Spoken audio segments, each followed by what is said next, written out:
So welcome students on my YouTube channel Everything is Relative. So इस video में मैं आपको दो क्वेश्चन पूछने वाला हूँ। दोनों क्वेश्चन जो हैं वो क्लिप पे बेस्ड होंगे। तो पहला क्वेश्चन है, उसके लिए आपके सामने क्लिप आ रही है, वो आप क्लिप अच्छे से देखिए, फिर मैं आपसे वो क्वेश्चन पूछूंगा। तो आप क्लिप देखिए, तो आपकी क्लिप जो है वो आ रही है start. There aren't many better in this side. There aren't many better in India. What a catch! He's exciting to watch when he bats, and he's great to watch when he fields. Yeah, he was smiling at the halfway point, and they had a chat to him. He's smiling even more now. So I hope कि आपने clip देखी होगी अच्छे से। तो अब question क्या है आपके सामने वो देखना। यहाँ पे दो केस दिए हुए हैं। पहला जब रैना जो है कैच ले रहा था, और दूसरा केस है जब उसने कैच लेने के बाद बॉल को ऊपर उछाला है। ठीक है, तो दोनों दो केस आपको कंसिडर करने हैं यहाँ पे। पहला केस क्या है, जब वो कैच ले रहा था, और दूसरा केस है जब उसने कैच करने के बाद बॉल को ऊपर की तरफ उछाला है। तो इन दोनों सिचुएशन के अकॉर्डिंग आपके सामने चार ऑप्शंस हैं, आपको बताना है इनमें से कौन सा ऑप्शन सही है। तो पहला स्टेटमेंट क्या है, पहला ऑप्शन क्या है कि दोनों केस में बॉल में रिटार्डेशन है। दूसरा ऑप्शन है दोनों केस में जो है वो एक्सीलरेशन पॉजिटिव है। तीसरा ऑप्शन है ए और बी दोनों ऑप्शन सही हैं, और डी ऑप्शन है ए और बी दोनों ऑप्शन जो है वो फॉल्स है। ठीक है, तो थोड़ा सोचिए, आप वीडियो को पॉज कीजिए और थोड़ा सोचिए कौन सा ऑप्शन आएगा यहाँ पे, फिर मैं आपको इसका सॉल्यूशन बताता हूँ। सो आई होप कि आपने सोचा होगा अच्छे से। मैं इसका आंसर बताता हूँ आपको। इसका आंसर है बी।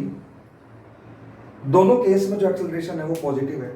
कैसे, देखो, जब वो बॉल को कैच कर रहा था तो बॉल ऊपर से नीचे गिर रही थी। तो जब वो बॉल ऊपर से नीचे गिर रही थी तो उसकी वेलोसिटी लगातार बढ़ती जा रही थी ड्यू टू ग्रेविटेशनल एक्सेलरेशन। लेकिन जैसे ही रैना ने उस बॉल को कैच किया, उस बॉल की स्पीड जो है वो कम होना स्टार्ट हो गई। अगर उस बॉल की स्पीड कम होना स्टार्ट हो गई, इसका मतलब एक्सेलरेशन कहाँ लगना चाहिए आपका, ऊपर। क्योंकि अगर एक्सेलरेशन नीचे ही लगता तब तो बॉल की स्पीड और बढ़ रही होती कैच लेते टाइम भी, लेकिन कैच लेते टाइम बॉल की वेलोसिटी कम हो रही है। अगर बॉल की वेलोसिटी कम हो रही है, इसका मतलब एक्सेलरेशन जो है वो वेलोसिटी की अपोजिट डायरेक्शन में है। अब बॉल नीचे गिर रही है, इसका मतलब एक्सेलरेशन आपका कहाँ होना चाहिए, ऊपर होना चाहिए। तो मतलब पहले वाले केस में एक्सेलरेशन जो है वो ऊपर है। अब सेकंड केस में उसने क्या किया, बॉल को कैच करने के बाद ऊपर की तरफ उछाला है। तो जब वो बॉल को ऊपर की तरफ उछाल रहा है, इसका मतलब बॉल की वेलोसिटी ऊपर की तरफ इंक्रीज हो रही है उछालते टाइम। मतलब जब वो थ्रो कर रहा है ऊपर, तो उस टाइम पे हाथ ऊपर लेके जा रहा है, तो वो क्या कर रहा है, बॉल की वेलोसिटी उसकी इंक्रीज हो रही है। तो बॉल की वेलोसिटी इंक्रीज हो रही है, इसका मतलब एक्सेलरेशन जो है वो बॉल की वेलोसिटी की डायरेक्शन में होना चाहिए।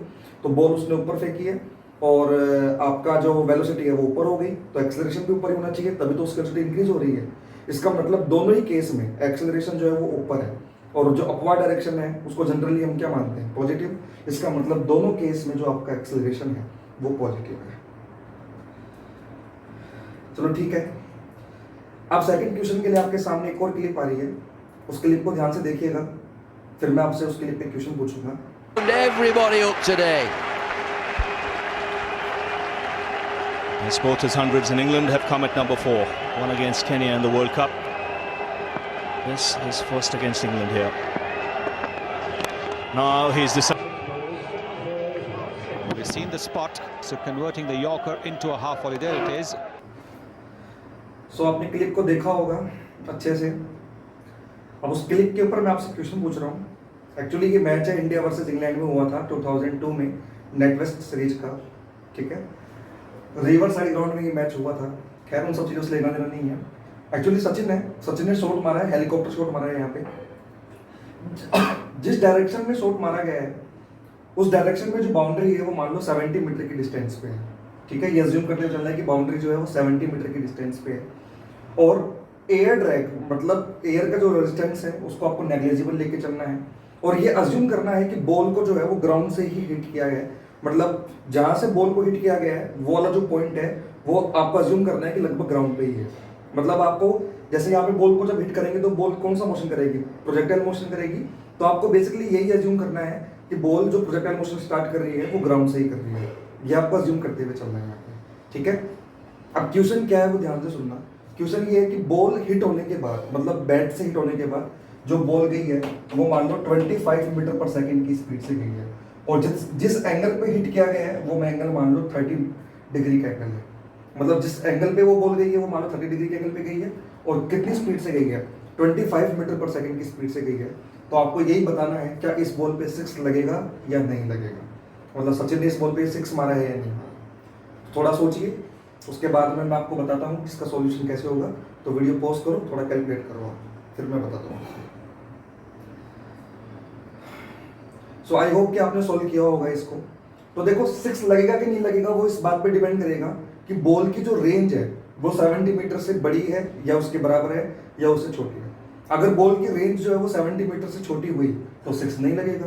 अगर बॉल की रेंज 70 मीटर से बड़ी हुई तो मतलब आपका जो है 6 लग जाएगा। तो हमको सिंपल है यहाँ पे रेंज निकालना है, बहुत सिंपल क्वेश्चन है। और बॉल को जो वो अज्यूम करना है ग्राउंड से हिट किया गया है, तो ये प्रोजेक्टाइल फ्रॉम ग्राउंड वाला केस हो गया। तो यहाँ पे जब अपन रेंज निकालेंगे तो फॉर्मूला हमारे सामने है u² sin 2θ/g, ठीक है। तो यहाँ पे r equals to u², u कितना दे रखा है 25, तो 25 इंटू 25 इंटू साइन 2θ, तो थीटा जो 30 डिग्री का है, तो साइन 2θ कितना हो जाएगा साइन 60 डिग्री, तो साइन 60 डिवाइडेड बाई जी। मैं यहाँ पे जी को 10 लेके चल रहा हूँ, रियल में 9.8 होता है, लेकिन हम यहाँ पे एक बार 10 लेके चल रहे हैं, ठीक है। तो r इक्वल्स टू ये 25 इंटू 25 625 इंटू साइन 60 √3/2 इंटू ये 10। जब आप इसको सोल्व करोगे तो आई थिंक ये 54.125 के अप्रोक्सीमेट आएगा, 54.125 मीटर के अप्रोक्सीमेट आएगा ये, जब आप इसको पूरे को सोल्व करोगे। तो यहाँ पे देखो हमारी जो रेंज आई है वो 70 मीटर से कम आई है। इसका मतलब जो बॉल है वो आपकी पहले ही आके गिर गई यहाँ पे, मतलब आपकी जो बॉल है वो डायरेक्ट बाउंड्री तक नहीं पहुंच पाई। इसका मतलब इस बॉल पे 6 नहीं लगेगा। तो चलिए ठीक है, देखते हैं नेक्स्ट क्लिप क्या है और उस पर फिर क्वेश्चन पूछता हूँ मैं आपसे।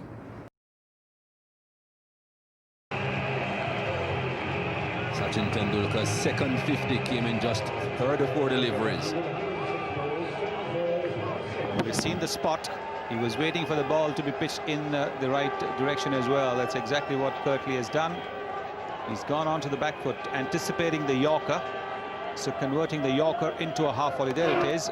If he had been on the front foot, it would have been a good Yorker. But anticipating the Yorker, he's gone onto the...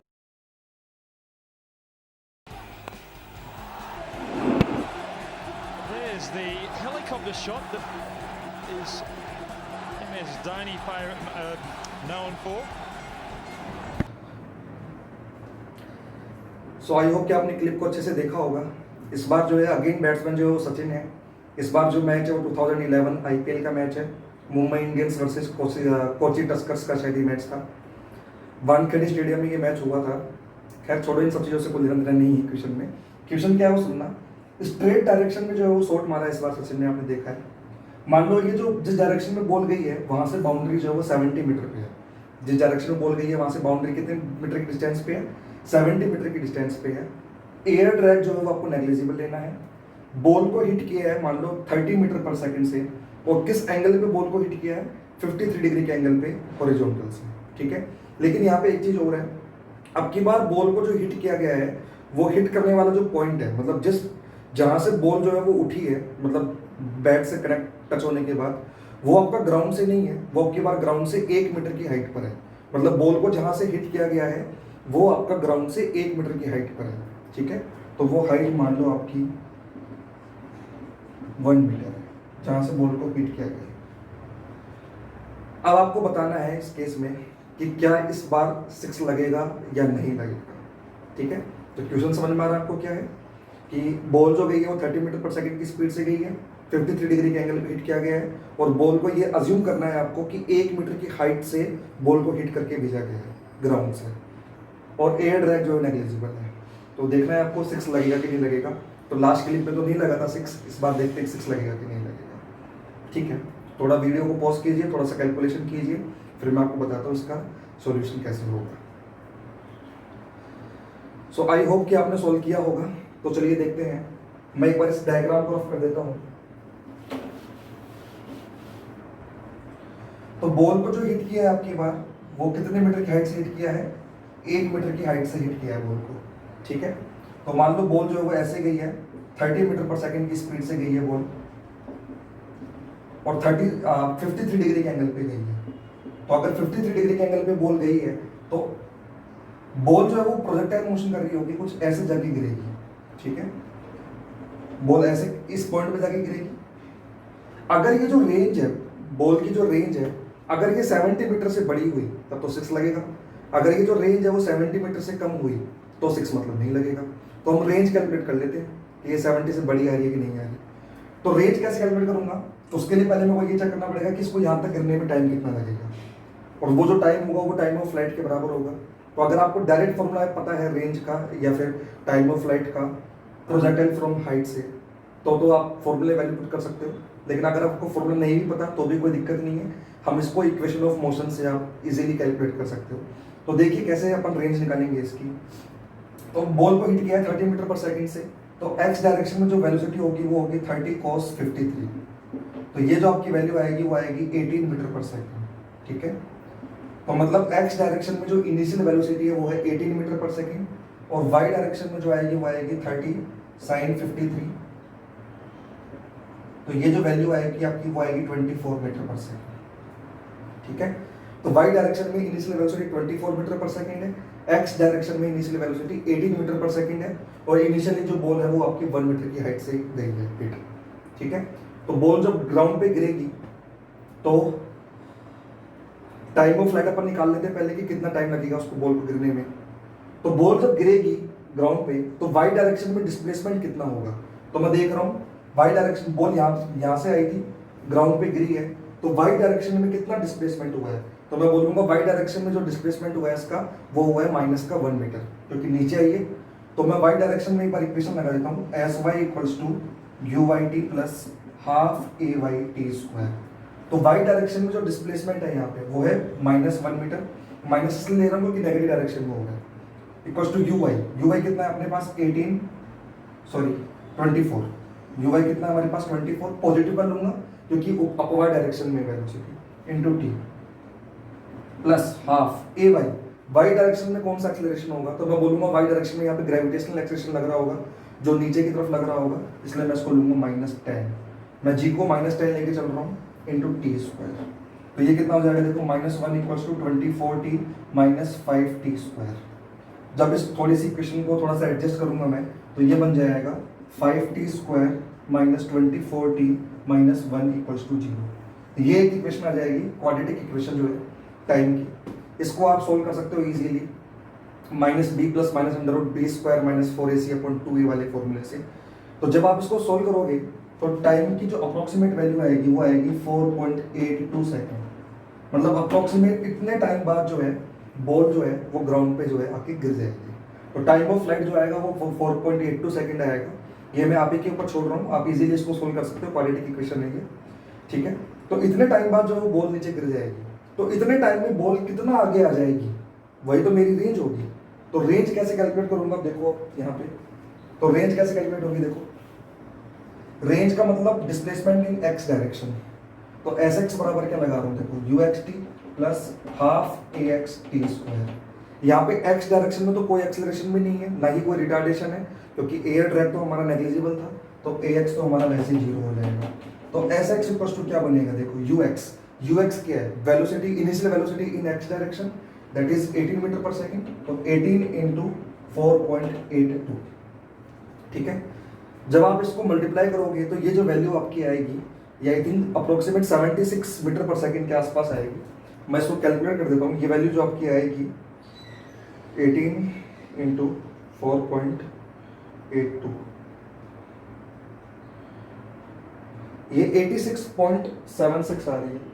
तो ये जो वैल्यू आ रही है आपकी वो आ रही है 86.76। तो ये जो वैल्यू आपकी आएगी वो आएगी 86.72 मीटर। और ये देखो ये जो रेंज है वो हमारी 70 मीटर से काफ़ी ज़्यादा आई है, तो उसका मतलब इस बॉल पे 6 लगेगा। तो आई होप कि आपको क्वेश्चन समझ में आया होगा कि कैसे सॉल्व किया है मैंने। तो ये जो एग्जांपल था एक तरह से ये था projectile motion from A height, जबकि लास्ट वाला जो क्वेश्चन था वो था प्रोजेक्टाइल मोशन फ्रॉम ग्राउंड, ठीक है।